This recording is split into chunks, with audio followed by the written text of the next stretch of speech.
Kung mayroon kayong Biblia, yan, may buksan natin. Ito sa aklat po ng Matthew chapter 7. At hawakan natin doon, buksan din natin ng 1 John chapter 2. Matthew 7 and 1 John chapter 2.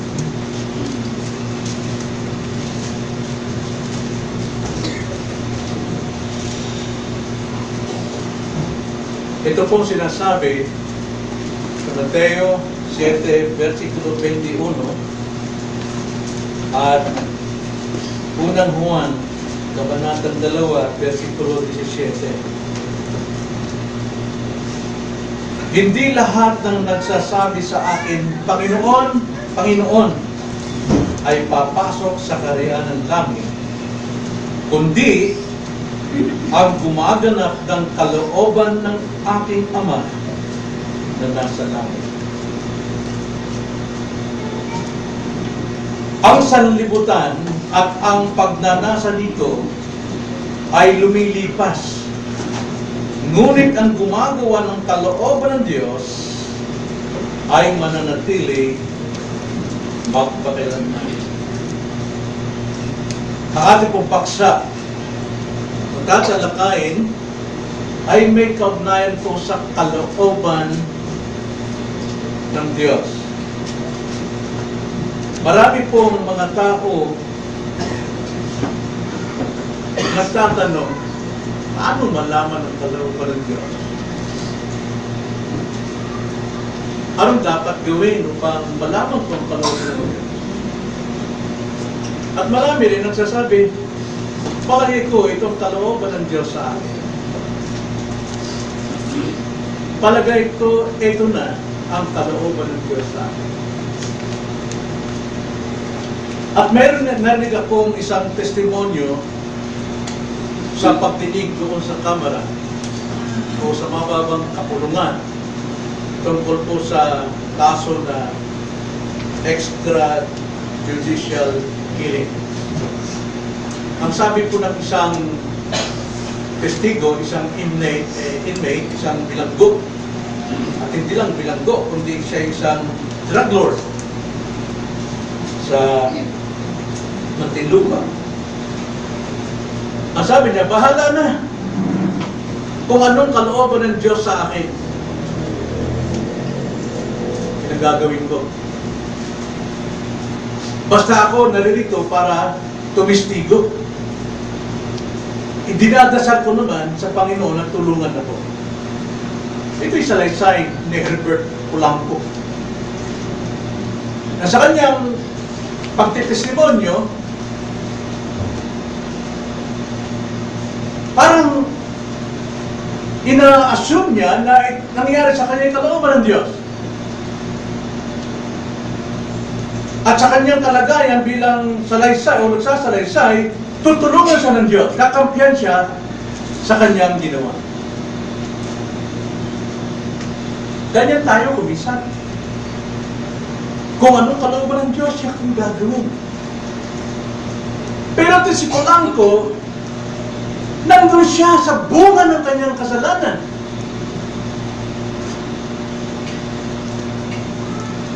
At sinasabi niyang kalooban ng Diyos. At sinasabi niyang tutulungan siya ng Diyos sa maaaring mangyari sa kanya, maaaring mapitay siya o bigyan siya ng immunity, hindi na siya kakasuhan dahil siya ay naging testigo.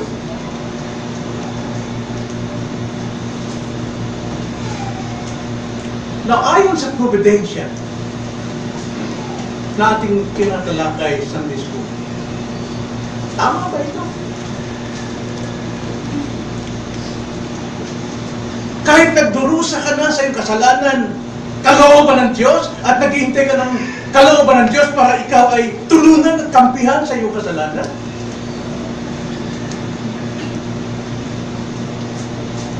Kaya napakalaga pong maunawaan natin ano ba ang kalooban ng Diyos. At ang tema natin ngayong umaga paano may sasagawa ang kalooban ng Diyos? Or mga paraan ng pagsasagawa ng kalooban ng Diyos? Meron tayong 3 punto na dapat nating makita muna upang malaman natin paano may sasagawa ang kalooban ng Diyos. Una-una, bago may sagawa ng sino mang tao ang kalooban ng Diyos, unang dapat mangyari sa kanya, matanggap muna ang kalooban ng Diyos.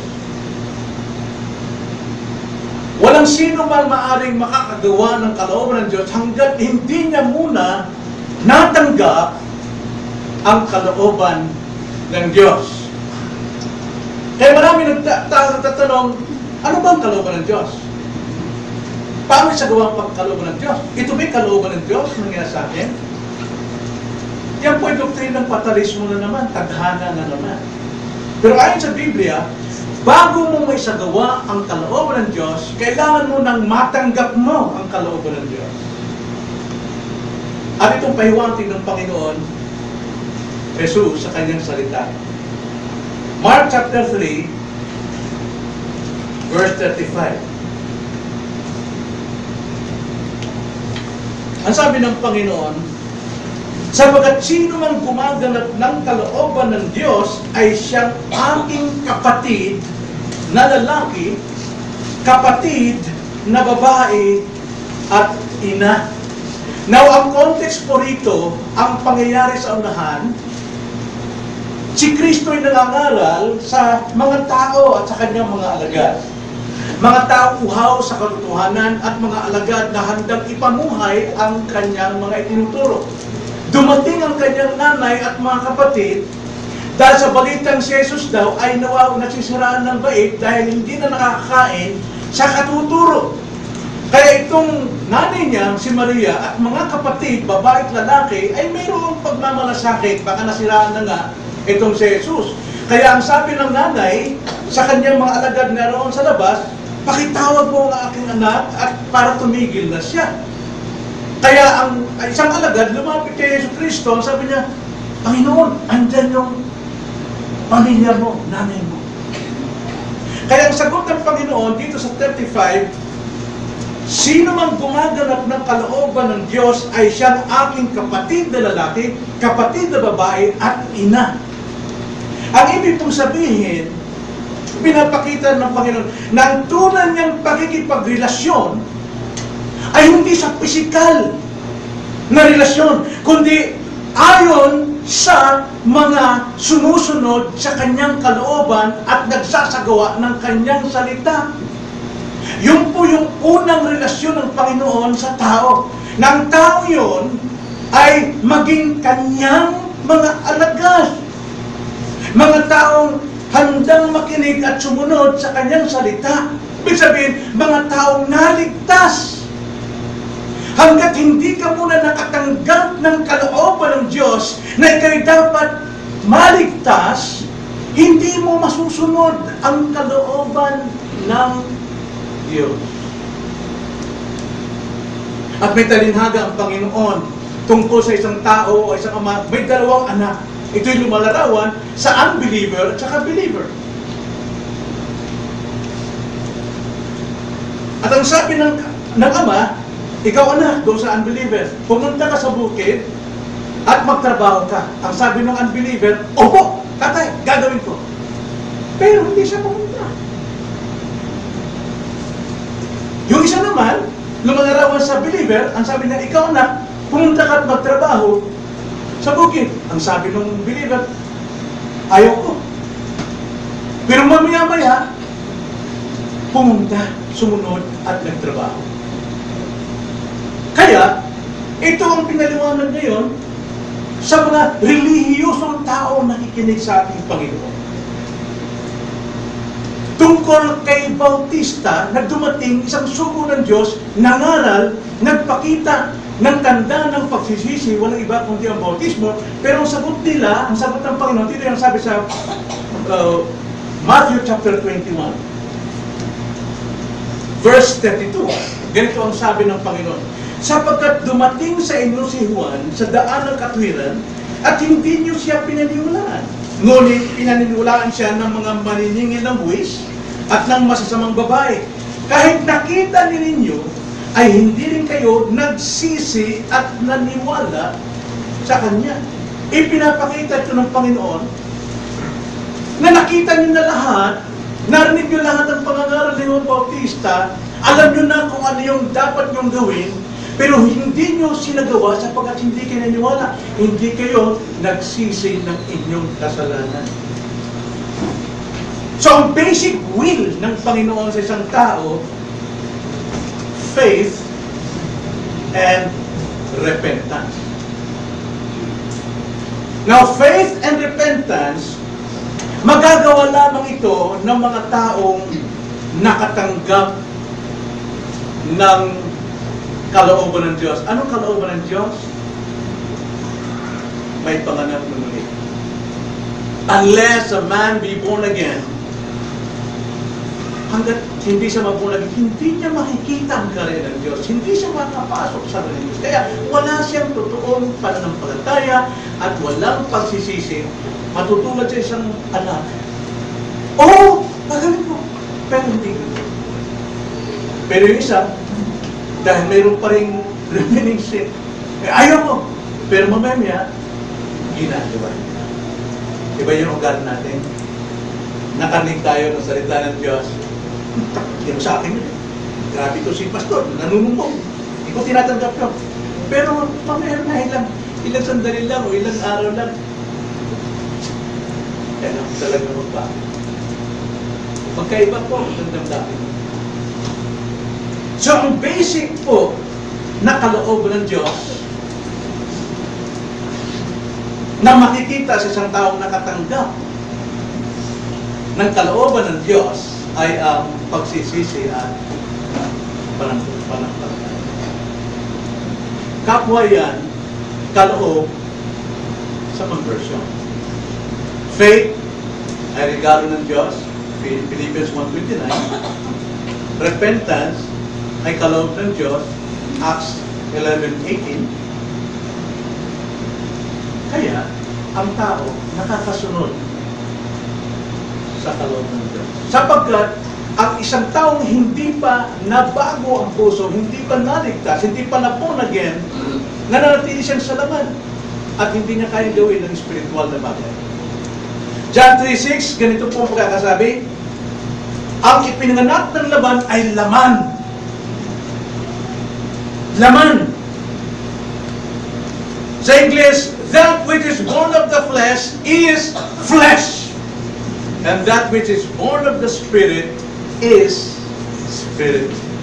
Ang ipinanganak sa Espiritu, malaking E o S, Espiritu, ay Espiritu, balit na S.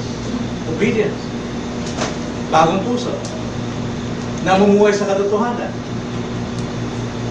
Kaya nga, ang hinahanap ng Diyos ng manambahan ay sumasamba sa Espiritu, puso, at katotohanan.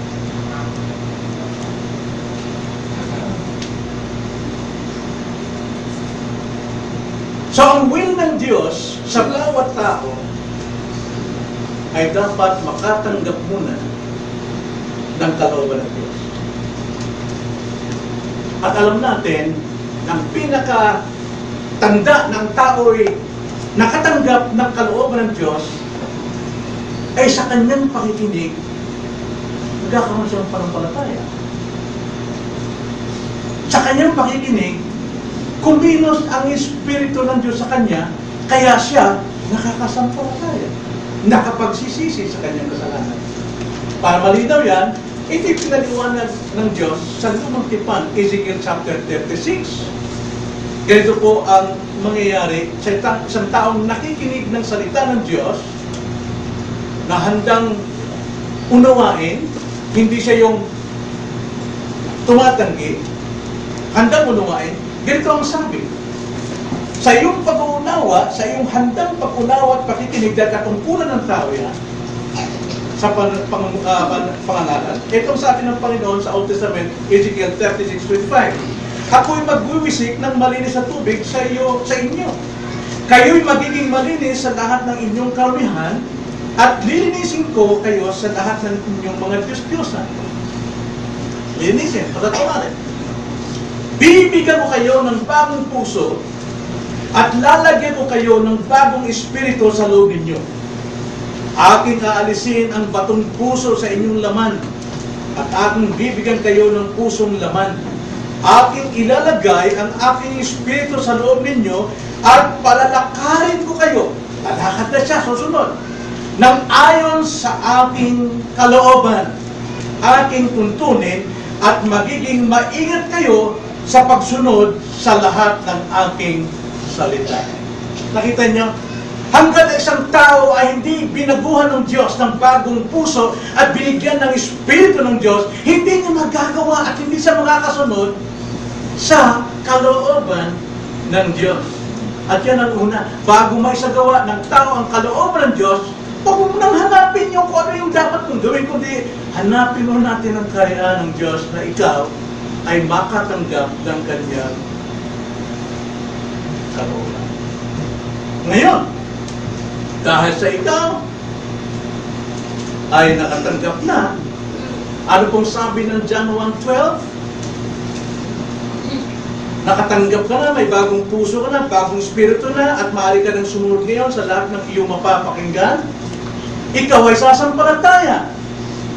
At ang sabi sa John 1:12, subalit ang lahat ng tumanggap sa Kanya na sumasampalataya sa Kanyang pangalan ay Kanyang pinagkalooban sila ng karapatan na maging mga anak ng Diyos.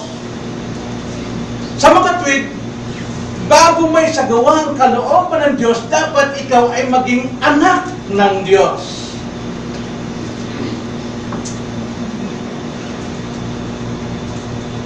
At bilang anak, gagabayan ka ng kanyang kalooban ng salita ng Diyos. Psalms 143 verse 10. Turuan mo kung gawin ang iyong kalooban, sapagkat ang aking Diyos ay ikaw.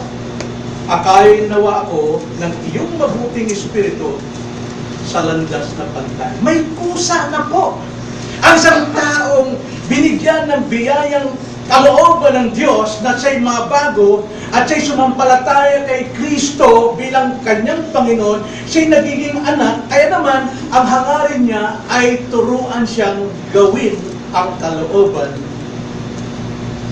Diyos. Kaya marami tayong nakikita ang mga matagal ng Kristiyano kuno, lumulundag-lundag, sumasayaw-sayaw. Pero tataka tayo, bakit hanggang ngayon di pa rin siya nagbabago? Sunday after Sunday, nakakarinig siya ng pangangaral, pero patuloy pa rin siya sa kasalanan niya, namumuhay pa rin sa kasalanan niya. Bakit? Hindi talaga siya nakatanggap pa ng kalooban ng Diyos. Dahil ang basic na palatandaan na ang tao'y nakatanggap ng kalooban ng Diyos, repentance and faith. Mayroon siyang pusa, Lord, gabayan mo ako. Naniniwala siya. Nagturuan ako sa lahat ng aking landasin at tatalikuran niya ang kanyang mga kasalanan. Hindi tinatago ng Diyos ang kanyang kalooban sa atin. Mayroong revealed will. Yung pong nakatago, hindi natin alam yun. Malalaman lamang natin sa pag-unfold ng kasaysayan ng buhay natin, whether we obey or disobey God. Doon lang natin malalaman kung ano yung nakatagong yun.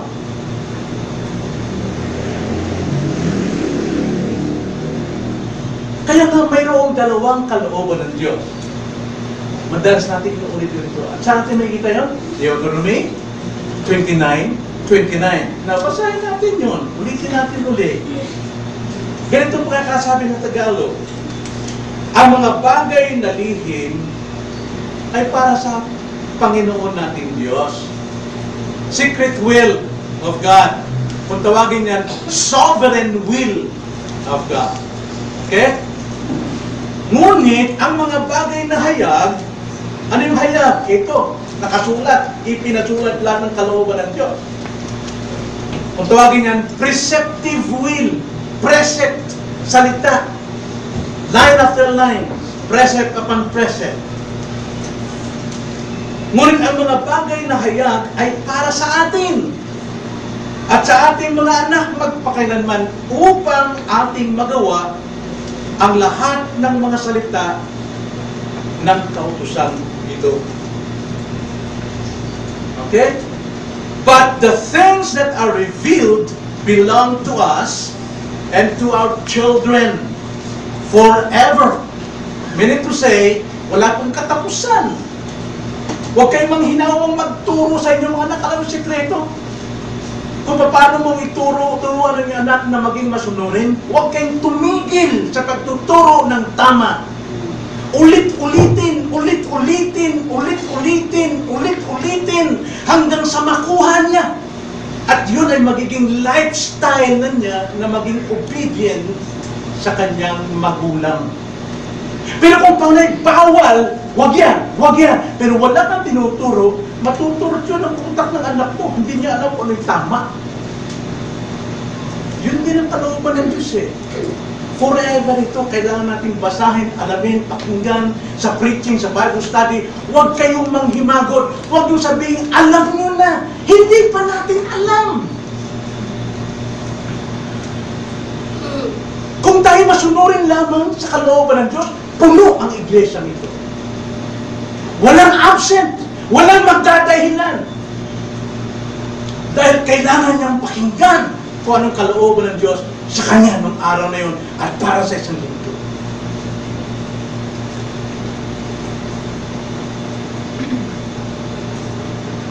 Secret things belongs to God, but the revealed things belong to us. Alam mo, binibigyan na tayo ng Diyos ng napakaraming kalooban niya. Paano yun? Sa mga pagtuturo sa Kanyang salita. Kaya dapat tayo magpasalamat sa Kanya anuman ang dumarating sa buhay natin. Dahil bilang Kristiyano, pag sumuway ka, lahat ng mga mangyayaring negatibo sa iyo, that's your trials. Kaya pasalamatan natin sapagkat itong kalooban ng Diyos. Di ba 1 Thessalonians chapter 5 verse 18? Sa lahat ng bagay magpasalamat kayo sapagkat itong kalooban ng Diyos kay Kristo para sa atin. Sa lahat ng bagay. Wala pong exemption. Sapagkat lahat ng bagay nangyayari ayon sa kalooban ng Diyos. Kung tayo po'y disobedient sa Kanya, nangyari yan para sa ikabubuti mo.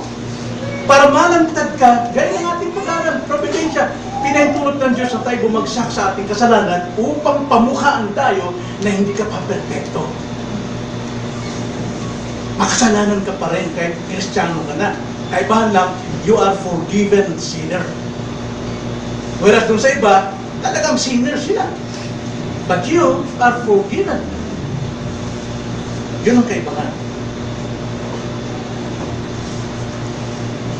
Kaya nga, napakaganda pong lagi tayo nakikinig maging sa Sunday School dahil doon natin nalalaman ano ba itong providensya ng Diyos, ano ba itong secret will of God. Na nagtuturo palang providensya ng Diyos, gawin natin ang mabuti. Gawin natin ang pag-obey, hindi pag-disobey, hindi pangangatwiran. Alam kong legitimate ang inyong pangangatwiran, pero hindi ang tinuturo ng Panginoon ng lahat sa lahat ng pagkakataon, mangatwiran tayo.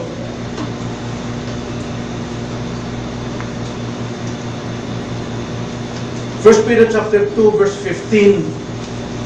Sapagkat gayon ang kalooban ng Diyos na dahil sa paggawa ng mabuti ay inyong mapatahimik ang kamangmangan ng mga taong hangal.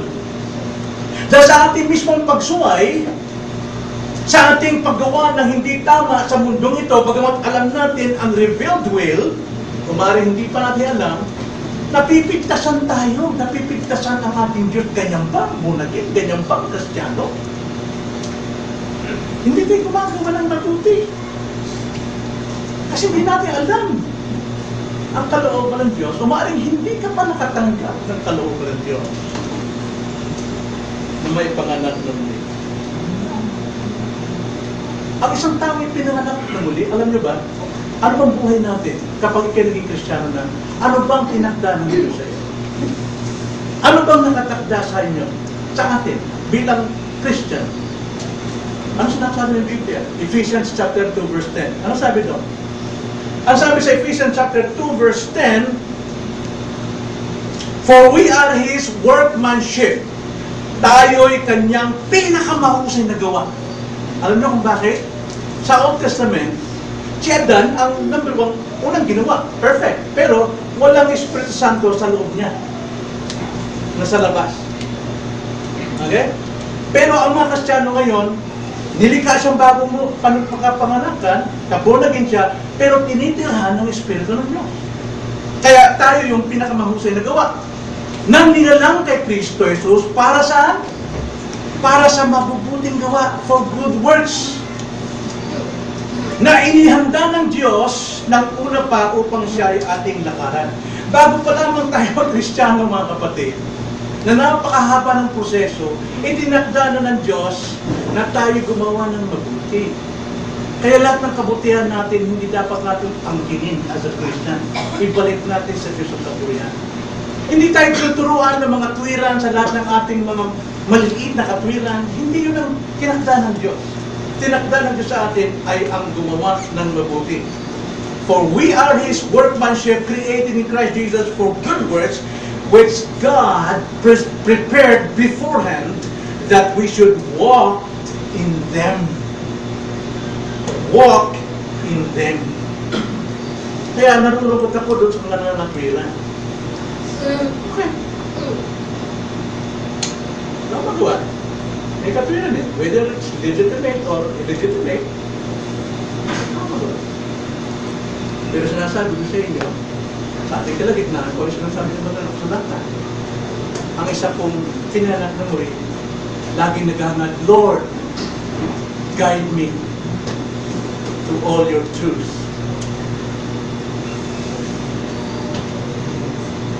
So yun yung una. Bago natin may sagawa ang kalooban ng Diyos, tsakin natin nakatanggap na tayo ng kanyang kalooban.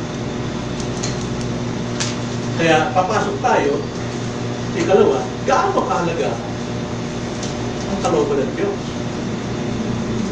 Gaano kahalaga ang kalooban ng Diyos? Well, in practical way, mahalaga talaga kung ano yung alam natin, kung ano yung dapat, di ba? Alam natin. Kung ano yung dapat. So ano yung kalooban ng Diyos ngayon? Reveal, the Word of God. Gaano kahalaga ngayon ang salita ng Diyos? Ito yung minamani-mani ng mga Kristiyano. Wala akong panahon, busy ako, lahat. Okay. Gaano kahalaga ito? Isang talata ang magbibigay ko sa inyo, tayo na magpaliwanag sa ating isipan. Psalms 119, verse 105. Ano po sabi dyan?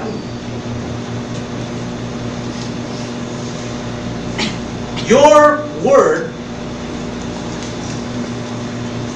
is a lamp to my what? To my feet. And a light to my path. Sa Tagalog kasi,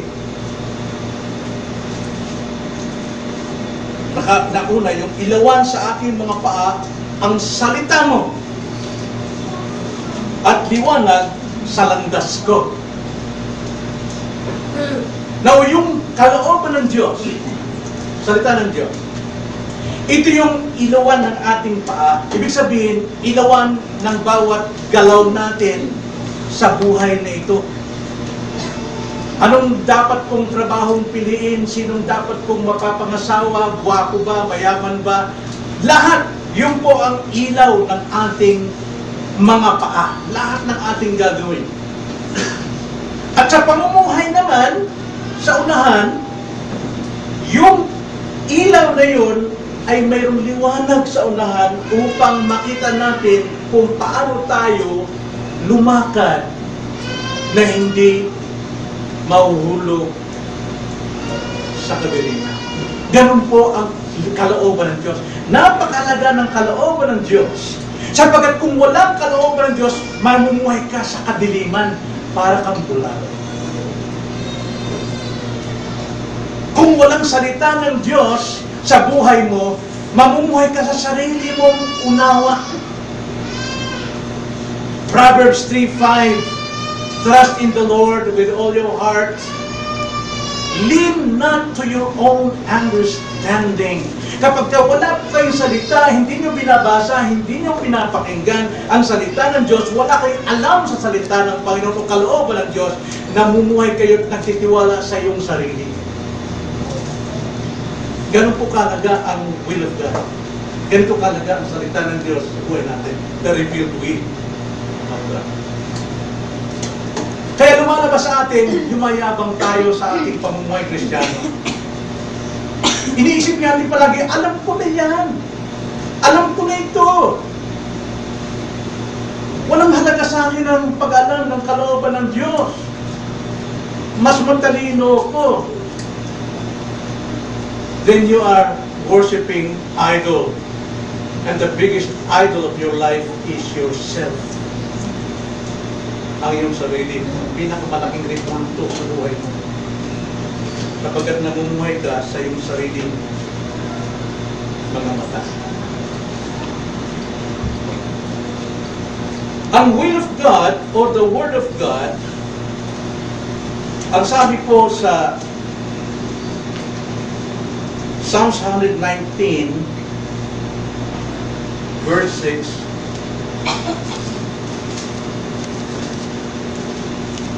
kung gayoy hindi ako mapapahiya, yamang itinuon ko sa lahat ng iyong mga utos ang aking mga mata.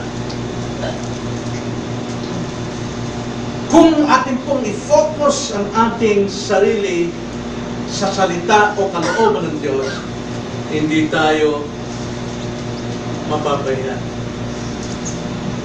Pero gusto kong pumunta roon sa mga unbelievers, sa mga hindi po mananampalataya. Maaaring sabihin mo kayo ay mananampalataya niya dahil kayo umaten, dahil kayo nakikinig. Pero alam niyo po, hindi pa kayo mananampalataya dahil hindi niyo pa maiwan ang iyong kasalanan. Yan ang sinasabi ng banal na kasalatan. Ang sinong taong na kay Kristo, mas ganyo, wala na yung dati. Lahat ay bago. Pero kung sinasabing Kristiyano ka, pero nandiyan ka pala sa kasalanan mo, na ikaw lang mismo magpapatotoo na wala ka pang totoong kaloobang natanggap mula sa Diyos. At hindi mo ang kalooban ng Diyos, kakampihan ka sa kasalanan mo, ay wala kang pagkataiba kay Matubato at saka kay Herbert Colacto. Pero para sa inyo, ito po ang salita ng Diyos, ang katotohanan. Ito'y kapangyarihan ng Diyos sa ikaliligtas mo. Kung sasampalataya. Romans 1:16, hindi ko itahiya sabihin sa inyo ang Ebanghelyo, ang kalooban ng Diyos. Dahil ito ang ikaliligtas sa mga sumasampalataya. Sabi ni Pablo. At ang salita ng Diyos ay nagbibigay ng kaalaman.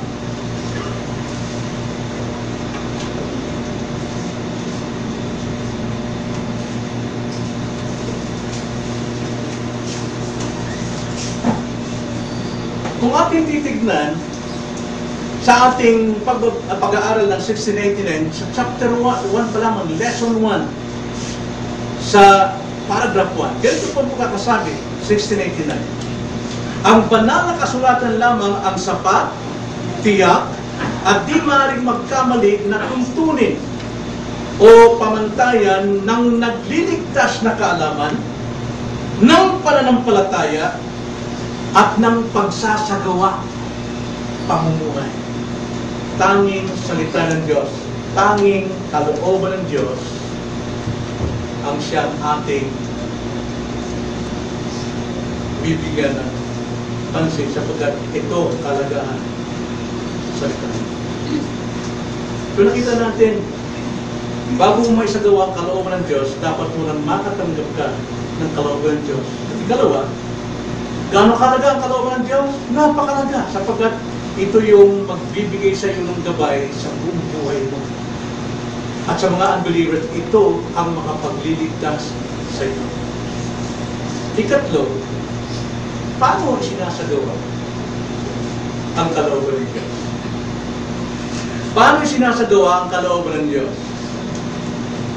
Hindi natin pwede sabihin na lahat na makita natin, mabasa natin sa Biblia, gagawin ko. Kung sinabi ko, halimbawa, nag-atsambag ka at napunta ka ron sa kay Judas.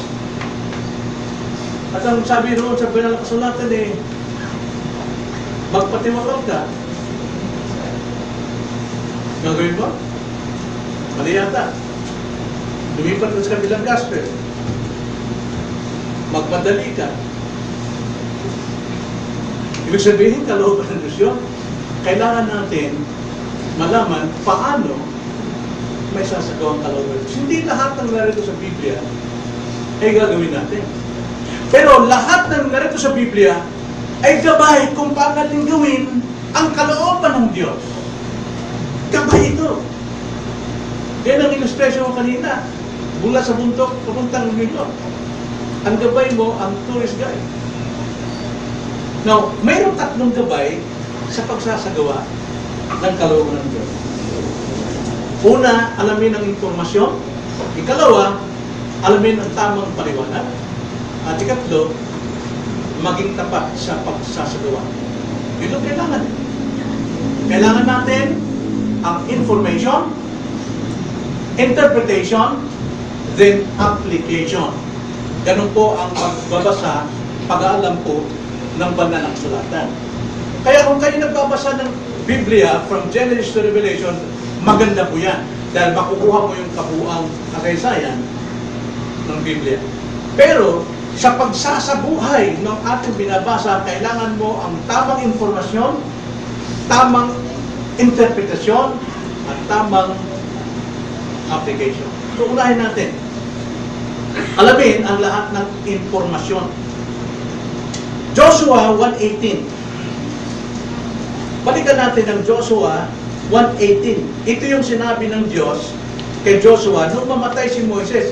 Wala na si Joshua ang gabay, tulad ni Moses, patay na. Yung kanyang unang pastor o kanyang propeta na siyang guide sa kanya.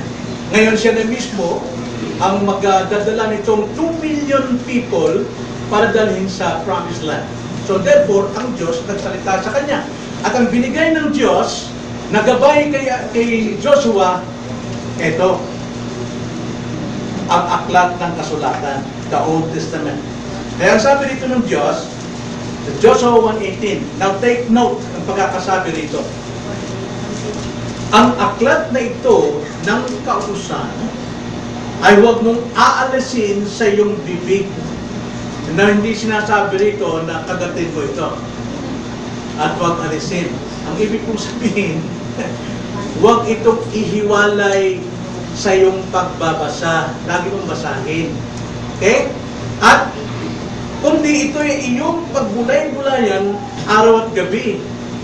Hindi naman ibig sabihin na basta isipin mo lang, Biblia yun.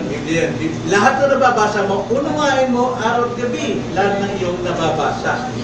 Upang, andyan po ang magiging resulta, ang effect. Upang iyong masunod, now, tignan nyo kung tama ang pagkakabasa ko. Upang iyong masunod lahat ng nakasulat dito. Ganun ba? Ganun ba ang nakasabi dyan? Ha? Okay, sabi dyan sa English, so that you may be careful to do according, ayon. Hindi sinasabing lahat ng narito sundin mo, kundi sa pamamagitan ng pagbabasa mo ng kasulatan at pagbubulay-bulay, iniisip mo, kinukuha mong totoong interpretasyon at kahulugan nito, may sasagawa mo lahat ng iyong gagawin sa buhay ayon sa natutunan mo. Right? Nakukuha natin? Hindi mismo yung sabi sa Biblia ay lahat pwede mong gawin. Pero lahat na sa Biblia, pwede mong paniwalaan lahat. Pero hindi lahat pwede mong gawin. Kundi, lahat ng natutunan natin sa Biblia ay gabay para ating maisagawa ng tama ang lahat ng ating gagawin. Yung kung maingat na pag-uunawa, pagbubulay-bulay ko yun. Yeah. Ang aklat na ito ng kautusan ay huwag aalisin sa iyong bibig, kundi ito ay iyong pagbulay-bulayan sa araw at gabi upang iyong masunod ang ayon, according sa lahat ng nakasulat dito. Sapagkat kung magkagayoy, alam nyo, kung maganda po ang guide natin kahit sa trabaho, sa negosyo, saan man, ang sabi dyan, magkagayoy iyong pagiginawain ang iyong lakad. Hindi ka mahuhulog sa kabiguan, kasamaan. No? At magtatamo ka ng tagumpay. Maganda po ang magiging buhay kung mayroon kang tamang prinsipyong sinusunod. Halimbawa, katulad sabi ko, kung magbabasura ka lang, mabaho yan, no? Marumi, matungis ka. Pero kung ginagawa mo ito laban sa kalooban mo, wala kang patutunguhan, aalisin ka, mawawalan ka lalo ng trabaho. Pero kung gagawin mo ito, tinanggap mo na kahit na ito'y mababang uri ng trabaho, tamang ang puso mo, alam mo, hindi lang balang araw, basurino ka, baka maging driver ka lang ka. O di kaya maging finance ka na lang, o di kaya balang araw maging manager ka na. So, hindi po, hindi ka nakataon yun. Ganun talaga ang law of nature. Tapos may ginawa ka, mayroon kang anihin. Mayroon kang anihin. So yun po, ang sinasabi, alamin mo muna lahat ng impormasyon. Dahil sa impormasyon na iyong mababasa, alam mo kung ano yung secret way ng Panginoon. Dahil mayroon kang alam na mayroon kang kauban ng Diyos, hindi ko alam, pero sa magitan ng pagsunod ko sa lahat ng nasusulat dito, sa tuwing ako gagawa, ano mang resulta, yun ang itinakda ng Diyos sa lihim niyang pamukala. Tayo yung nag-unfold, tayo yung nagbubuklat ng kasaysayan ng nakatago na kalooban ng Diyos. Kaya lahat ng ginagawa natin may panagutan. Kung ikaw ay mapait ang puso, ito mo. Lahat ng mga kain mo, ulam mo, kanin mo, puso mapait. Pero kung lahat po ng sirkumstansyang mabibigat na sitwasyon, tinanggap mo ito na may kakadahan ng pagtitiwala. Sabi nga dyan, hindi ka mahirapan. Matatanggap mo na.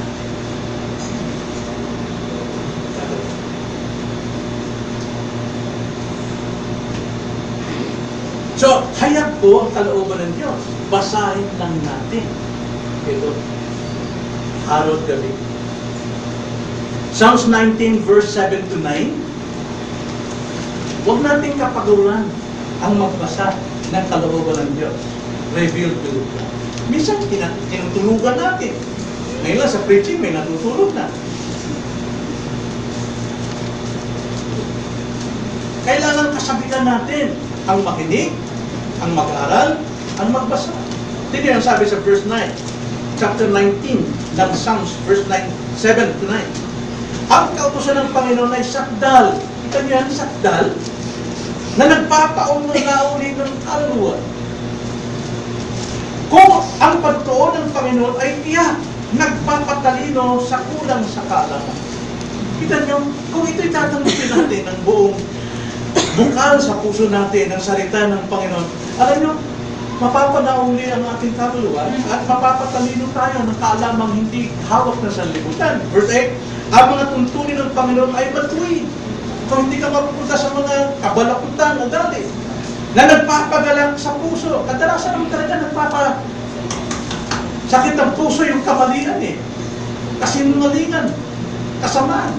Pero tuntunin ng Panginoon ay matuwid. Nagpapagalak ng puso. Ang utos ng Panginoon ay talisay. Nagpapaliwanag ng mga mata. Ganun, no? 9. Ang pagkatakot sa Panginoon ay malinis. Nananatili magpakilaman. Ang kahatulan ng Panginoon ay totoo at lubos na makatuwid. Alam niyo kung itong basis natin, itong batayan natin sa buhay araw-araw. Dahil araw-araw natin tinatanong sa Panginoon, ano ba ang nakasulat sa iyong kalooban? Hindi ka maghanap, ano kayo kalooban ng Panginoon? Ano kaya? Makain kaya akong tanghalian? Mag-aalmusal kaya ako? sabi sa Biblia, ano kalooban ng Diyos? Kung mababasa natin, Genesis chapter 9. Preserve life. I-preserve ang buhay. Hindi huwag mong gugutumin, huwag mong sasaktan, pahirapan. Tulad kay carpenter. Sobrang pahirap sa katawan niya. Nakaupo na sa bangko, nalabas yung puto sa puwet. Puto rito at fire. Dahil obsessed siya sa diet. Talagang mag-diet. You die. Huwag natin saktan. Tama. Huwag nating sobrahan. Mahirap na rin sa katawan nyo. Pagka kalahin mo, busog ka na, kakain ka pa ulit. Alam mo, hirap ka ngayon humiga dahil busog ka. Tapos, problema ka sa high blood. Alam mo, high blood, kasobraan yan eh. Ano bang sobra? Masama. Huwag natin kahirapan. Lahat basahin natin dahil lahat pwede nating matutunan. Ang sabi nga sa 2 Timothy chapter 3 verse 16, ang lahat ng mga kasulatan ay kinasihan ng Diyos at mapapakinabangan sa pagtuturo, sa pagsaway, pagtutuwid, at sa pagsasanay sa katwiran upang ang tao ng Diyos ay magiging ganap na sasakapang lubos sa lahat ng mga gawang mabuti. Wow! Kailangan natin ang revealed will of God dahil tayo anak ng Diyos at mayroon tayong kakayanang sumunod dito. At ang salita ng Diyos ay magpapakilala. Ang sabi nga sa Hosea chapter 4 verse 6, my people perish for lack of knowledge. Bakit lack of knowledge? Hinatweet natin yun. Ang pagkakasabi sa Hosea 4:6, my people are destroyed for lack of knowledge because, ang sabi doon, they have rejected knowledge. Tinatanggihan nila ang kaunawaan eh. Ang salita ng Panginoon. So therefore, ang sabi ni Christ, ang sabi ng God, the effect, cause and effect, I rejected you from being a priest to me. And since you have forgotten the law of your God, I will also forget your children. Yun po yung effect. Tinanggihan mo, ang epekto nito, tatanggihan ka rin ng Diyos. So magdurusa, pati ang anak mo. Tayo, masyado nating mahal ang anak natin. Tama lang yun. Dahil sa sobrang nating mahal ang ating anak, sinusunod natin luho ng ating anak, tayo mismo nagbibigay ng parusa sa ating mga anak. Dahil sa kanyang kaluhuan na susunod, yun din ang magiging bunga ng buhay niya. Hindi siya maniniwala sa Diyos. Hindi ka paniniwalaan tungo sa Diyos. Gagawin nilang gusto nilang gawin. Pag gusto na mag-asawa, pag-asawa siya. Kung sino gusto kasawain, gusto nila. Nasabihin natin, suko na ako. Hindi ka pwede sumuko. Ang sabi nga roon sa Deuteronomy 29:29, the revealed things is for us and to our children forever. Sabi na walang forever. Meron. Meron forever. Ito ang revealed will.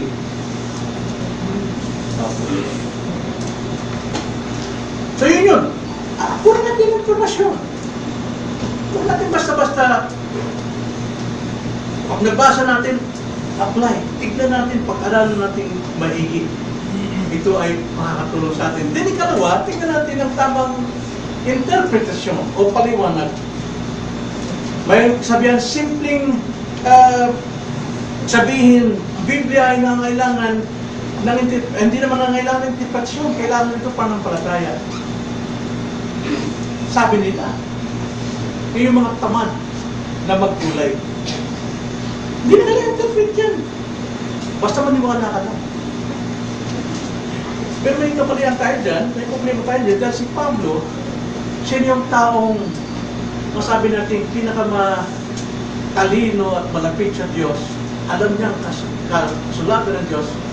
Siya sabi sa Corinthians na ang panungkaran ng Diyos ay hindi pinayag ng una, pero sa Kanya, sa sa kanilang mga alagad, ipinaunawa ito.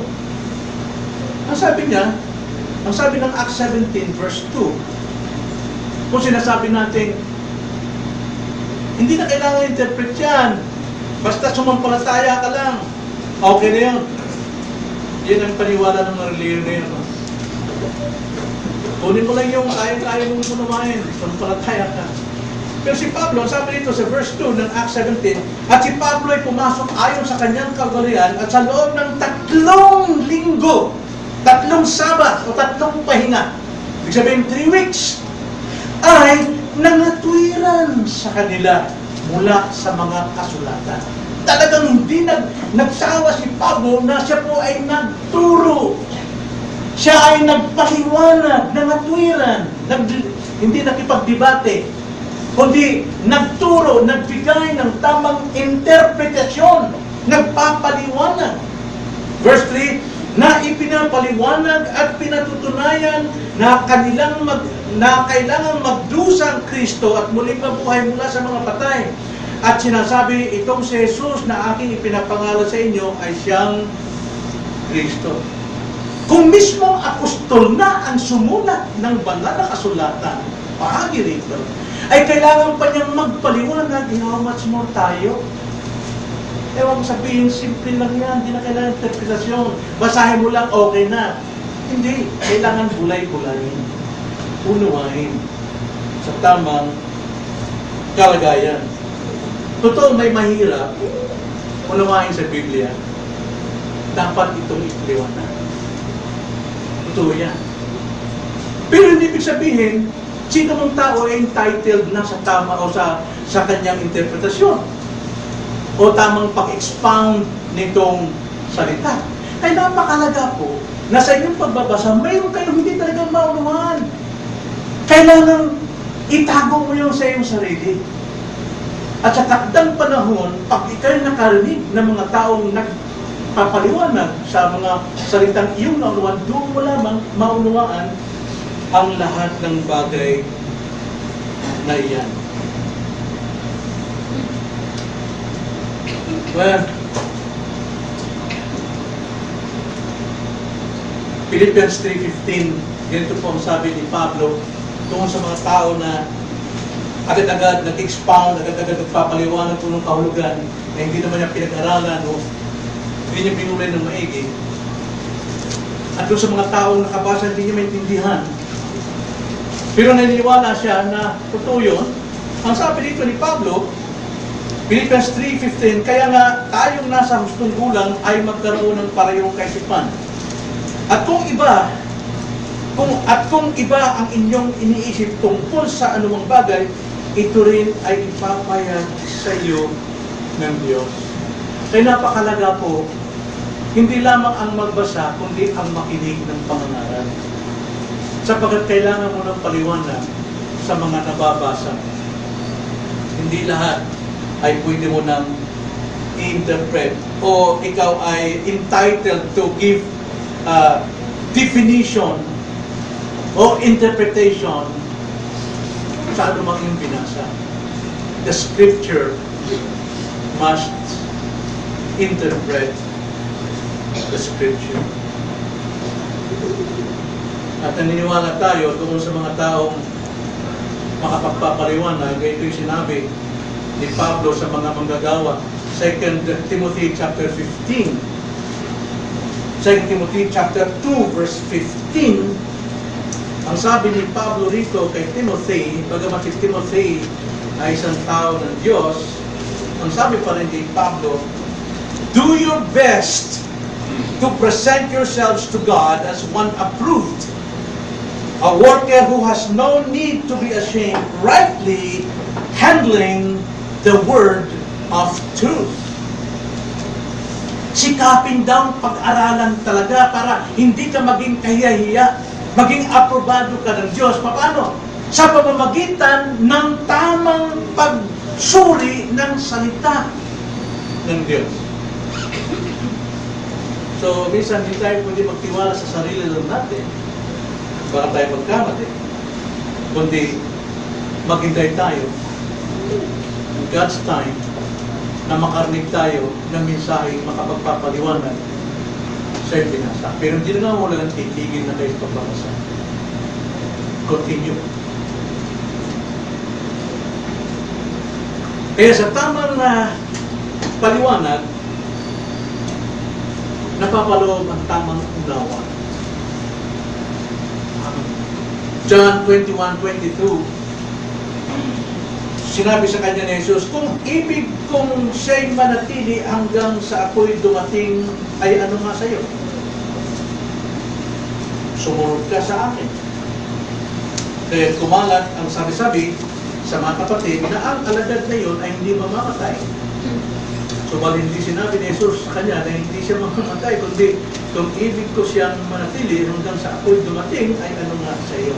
Na ito yung talatang ito, ang problema rito si Pedro, kinausap ng Panginoon, sabi niya, Peter, do you love me? Yes, Lord, I love you. Kalaw ka doon, Pedro, mahal ba ako? Opo, Panginoon, alam ko yung mahal ko. Ayun. Tatlong pagkakataon, Pedro, mahal ba ako? Umiyak na si Pedro noon, di ba? Opo, Panginoon, alam niyo yung mahal kayo. Ano ibig sabihin ba umiyak? Kasi ang tanong ng Panginoon sa una at pangalawa, ang pag-ibig mo ba sa atin ay pag-ibig sa Diyos? Opo, sabi niya. Pero ikatlo, ang sabi ng Panginoon, ang pag-ibig mo ba sa atin ay pag-ibig lamang ng isang kaibigan? Umiyak si Pedro. Kasi hindi lang kaibigan, kundi tinanggihan pa niya 3 times. Pero sabi ng Panginoon, don't worry, I forgive you, then feed my sheep. Sige, magpatuloy niya.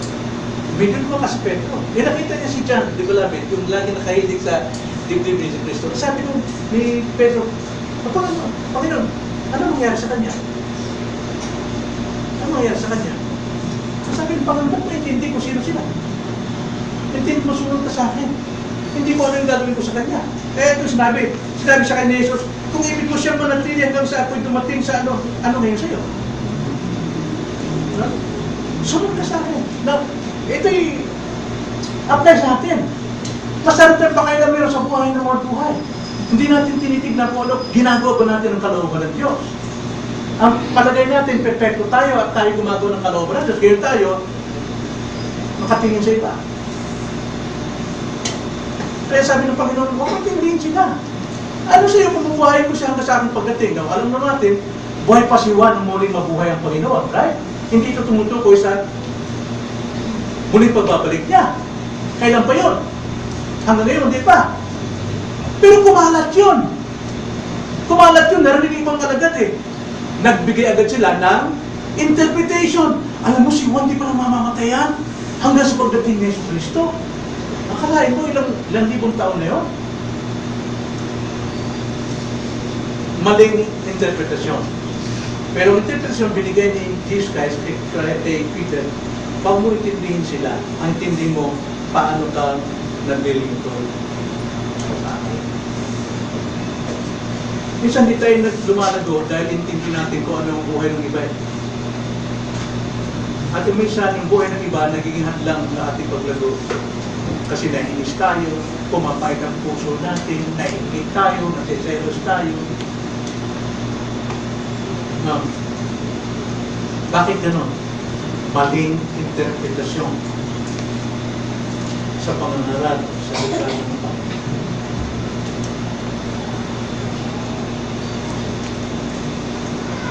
So nakita natin na para sa gawa, kalooban ng Diyos, alamin ang informasyon. Basahin. Then, alamin ang tamang interpretasyon. Tamang paliwanag. At ikatlo, sikapin may sagawa ang iyong natutunan. Sikapin sagawa. Kung narinig mo na ikaw ay nasa kasalanan, umalis ka na dyan. Huwag mo sabihin, tulad ko lang ko, dinadasal ko naman. Ang kalooban ng Diyos ko. Ang kalooban ng Diyos, depart, umalis ka dyan. So, ang sabi sa Joshua ay James chapter 1 verse 21. Kung ikaw'y meron mong natutunan, nais mong gawin ng kalooban ng Diyos, tuparin mo kung ano na pakinggan mo. James chapter 1 verse 21. Kaya't alisin ninyo ang lahat ng karumihan at ang nalalabing kasamaan at tanggapin ninyo na may kamuan ng salitang itinanim. Okay? Bago natin matatanggap yung salita na ating napapakinggan at may tanim sa ating puso, kailangan alisin muna natin lahat ng karumihan at mga nalalabing kasamaan. Ang salita na itanim, yan o, may kapangyarihang magligtas ng inyong mga kalooban. Ngunit, hindi sapat yun na natanim lang sa puso. Verse 22, ngunit maging tagatupad kayo ng salita at hindi tagapakinig naman. Napakalaga po yun. Maging tagatupad kayo ng salita at hindi tagapakinig lamang. At maraming gumagawa niyan, even Christians, quoting ko. Narinig nila kung yung tama, narinig nila yung dapat gawin, narinig nila kung anong dapat nilang ayusin. Pero napakinggan, natanim sa puso, alam na, pero hindi sinasagawa. Kaya mabigat po ang ibinubunga, cause and effect ng mga nakapakinig at hindi sinasagawa. Bakit? Ang sabi dyan, dinadaya ninyo ang inyong mga sarili. Kalahin mo, alam mo nga, narinig mo na yung tama. Pinagyaman mo, wow, tama talaga ang salita ng Panginoon. Kailangan talaga, wala ko dyan. Pero hindi mo sinasagawa, dinadaya mo ang iyong sarili.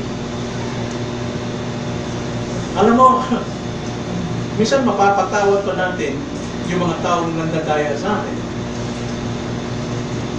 Pero hindi mo mabibigyan ng kapatawaran kung mismong sarili mo tinadaya mo. Patawarin mo ako sarili ko, ha? Kasi dinaya ko ang sarili ko. Nahirap ka na. Pero yung taong nandaya sa atin, Brad, sisya na, nadaya kita. Interpretation, pinapatawag kita. Pero kung sarili mo, hindi mo maamin eh. Kaya, si James nagbigay siya ng larawan para maunawaan natin kung gaano katindi ang pagdaraya ng sarili. Ang sabi niya, verse 23, sapagkat kung ang sino man ay tagapakinig ng salita at hindi tagatupad, siya'y katulad isang tao na tinitignan ng kanyang likas sa mukha ng salamin. Sapagkat minamasdan niya ang kanyang sarili at umalis, at agad niyang nalimutan kung ano ang kanyang katulad. Ang isang tao na mandaraya ang kanyang sarili, tulad isang taong tumingin sa salamin. Tumitingin ba kayo sa salamin ito yung umaga? Mga babae dyan, isang oras bago makapasok sa trabaho. Bakit? Tinitiyak nilang ayusin kung ano yung sila. Pag wala ka ng kilay, tagamot talaga niya. No? Hindi kaya, magpapatato na. Pero hindi ko siya sabi, patato kayo. Nagkilay. Ibig sabihin, pagharap mo sa salamin, alam mo, talagang ayusin mo lahat yung. At ako kanina, inaayos ko yung konti kong book pa. Nakasuklay yung tagamuid yung makambuk na konti. Para hindi naman masilayan yung aking kalbo. Inisprayan ko pa yan, mga kapatid. Kaya ako na-late kanina. Talagang inaayos ko yan. Tinigyan ko na tama ang itsura ko. Okay. Para pagharap ko sa mga kapatid, sa mga men, masabi ko na okay naman ako. Walang problema. Pero kung ikaw nakita mo na may utak ka, tapos doon na kay tinga, kay sa Bisaya pa, yan. Tapos may lugar ka pa, nakaturo dyan, tapos yung buho mo, ulit. Tapos magbibihis ka, tapos nakaganon, tapos nakaipit yung kabila, no? Tapos yung medyas mo, naipit sa pantalon, nakita mo sa salamin, tapos umalis ka. At harap mo sa mga tao, hi, are you there? Kamusta kayo? Mabuti ba kayo? Ano sabi ng mga tao? Ang tingin niya, maganda siya. Ang tingin niya, mabuti siya. Dinaya niya ang sarili niya dahil nakita niya na sa salamin. Pero hindi niya binato. Nakita niya na, narinig niya na, nagdama niya na. Hindi niya binago. So ganun ang sabi sa 25. Ang sabi sa 25, ngunit ang tumitingin sa sakdal na kautusan, the Word of God, the will of God, ang kautusan ng kalayaan, na itong kautusan ang magpapalaya sa iyo, sapagkat ito ang truth. You shall know the truth and the truth shall set you free. So sabi niya, kundi tagatupad na gumagawa, siya ay pagpapalain sa kanyang buhay. Ay maganda pong buhay niya. Pagka nakita niya kung yung mali doon sa salita ng Panginoon, sa amin, Joshua 1:8, right? Joshua 1:8. Magtatalon tayo. So maging tapat tayo.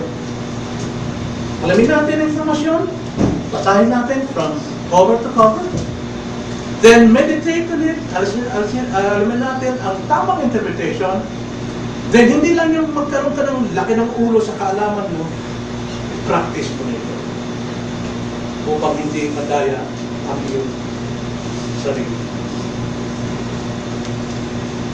So, sandaling taglay natin ang tamang informasyon. Kailangan tama ang ating interpretation. Kung di natin kayang alamin, maghintay tayo sa takdang panahon ng Panginoon. Ipapaliwanag din yan sa iyo. Huwag ka agad-agad gumawa ng kahulugan o mag-assign ng meaning sa passage na hindi mo kaya dahil tiyak, madadaya lang sarili mo. Maghintay. Patient. At ito, ano man ang iyong natutunan na malinaw, sundin mo, gawin mo. Magsikap tayo at manalangin para sa karunungan. Sabi ni Christ, John 8:31-32, doon sa mga believers, sa mga Pharisees, sa mga Jews na believers, sabi niya, if you continue in my words, truly you are my disciples. And as disciples, you shall know the truth, and the truth shall set you free. Nalangin tayo.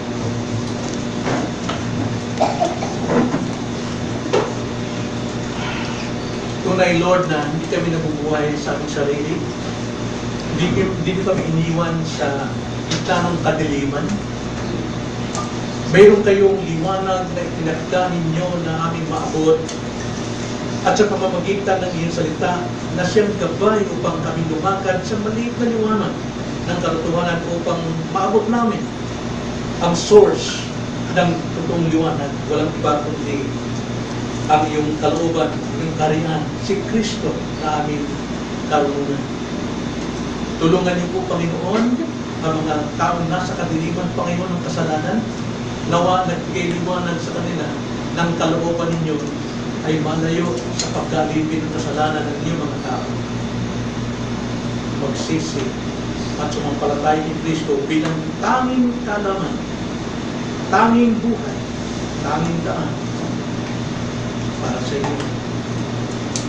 Magligtas kayo ngayong umaga at magpatibay kayo ng inyong mga tao. In Jesus' name we pray. Amen.